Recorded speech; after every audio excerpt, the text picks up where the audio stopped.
Week 31 of my 40-week marathon training plan was another awesome week.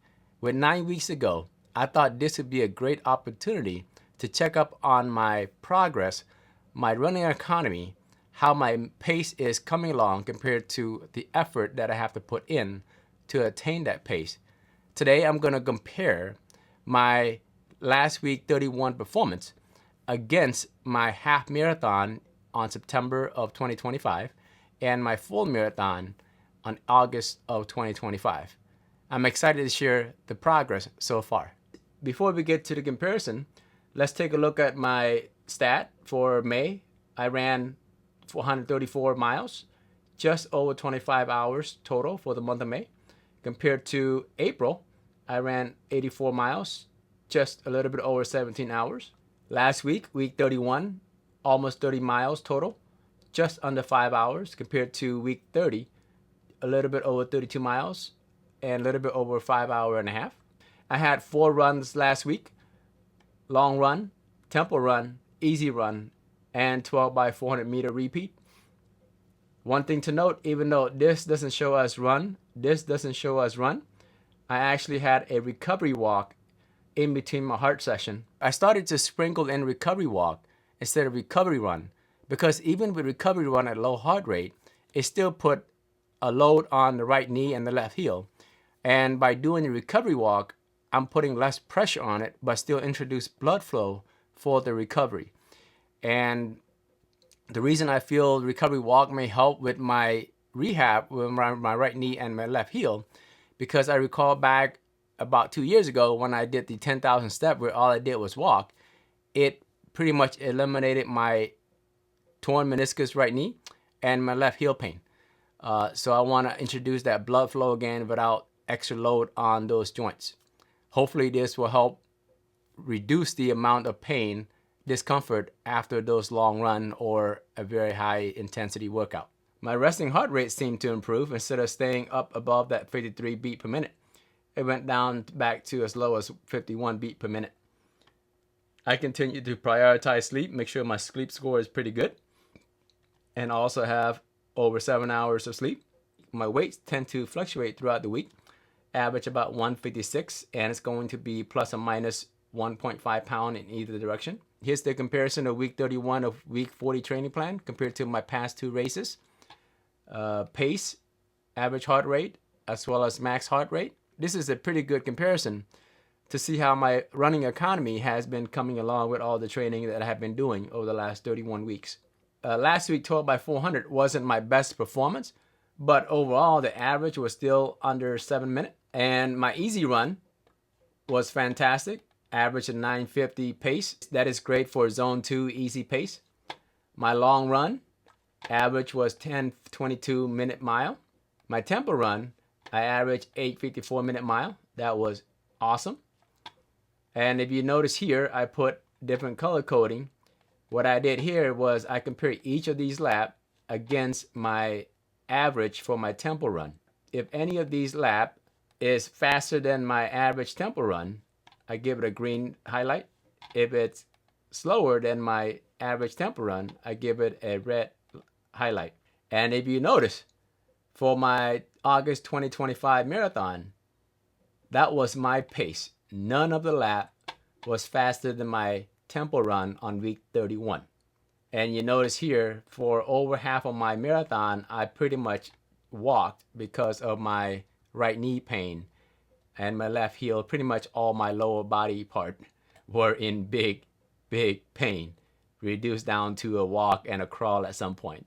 But my half marathon, I did much better. I had 4 laps that were faster than my tempo average.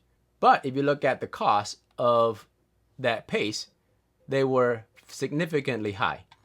If you look at my 2025 half marathon, my average heart rate was 151, 161, 163, 164, as high as 172 for my last lap. If you look at the max heart rate for the half marathon, they were in zone 4 and mostly in zone 5.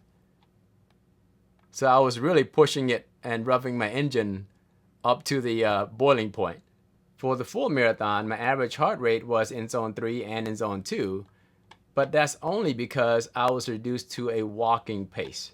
And when I started the race, I was in zone 3 and then spent majority of my time in zone 4, and then that fatigued me out significantly, and then the lower body started to be in extreme pain. Then I was reduced to a walk. Here's where that low heart rate training pays dividend. If you look at the easy run average, all in zone 2. If you look at the max heart rate, I did not allow it to stay in zone 3. Once I noticed it, I slowed down, get it down to zone 2 again.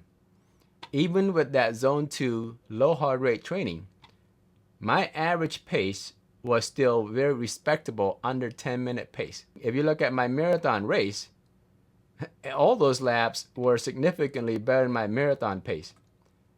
Compare that to my half marathon, even my easy run, my pace was matching most of my half marathon laps.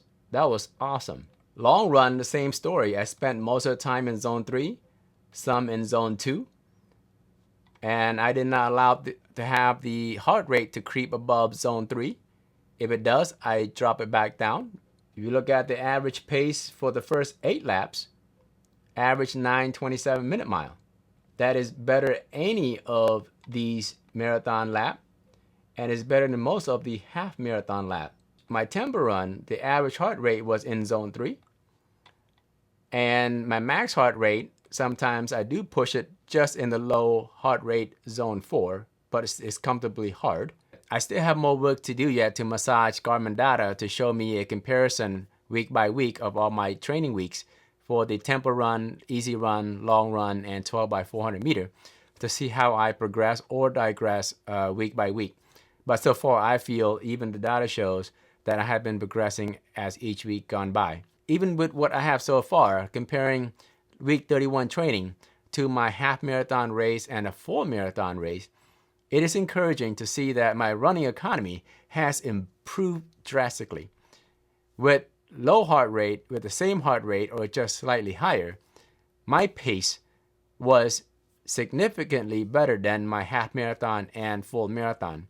And none of those training were a training for marathon pace yet. It was just trusting the process, run 12 by 400 the way it should be run easy run, long run, and tempo run the way it should be run. And if I were to have a test run to see how fast I can run for my half or how fast I can run for my full marathon, I'm pretty confident that my pace should be around 9 minutes for the full marathon, maybe 8.5 minutes for the half marathon at this point. But I am not going to do the test yet. I'm going to continue to trust my low heart rate training, build that aerobic base so that with the same heart rate, with the low heart rate, I can run faster and faster. It's a little bit over 9 p.m. This is toward the end of my long run. It's pretty misty out here. See, the breathing is complete opposite of track day. Track day, I could hardly breathe. Easy long run day, it's easy with the breathing. That's called intention and purpose. I have about 2 more minutes to the end of my cool down. About 12.23 miles for the long run. It is tempting to run to get past that half marathon, or 13.12 miles. But I want to exercise the restraint. My target was 2 hours and 10 minutes with the 5-minute warm-up and 5-minute cool down. What I learned from several weeks back, when I got greedy and I wanted to run the half marathon distance, even half a mile or 5 minutes or 10 minutes extra can be detrimental to injury prone like myself. So right now I'm exercising the restraint. Once the 2 hours and 10 minute hit, I am done with the exercise. And right now I'm walking and talking because for the last several 10-15 minutes, my quad a little bit sore and I can feel a little bit on my right knee. That's why I'm walking. No ego, no shame, because I want to be able to run the next day and not be limited by the re-aggravating knee or heel injury.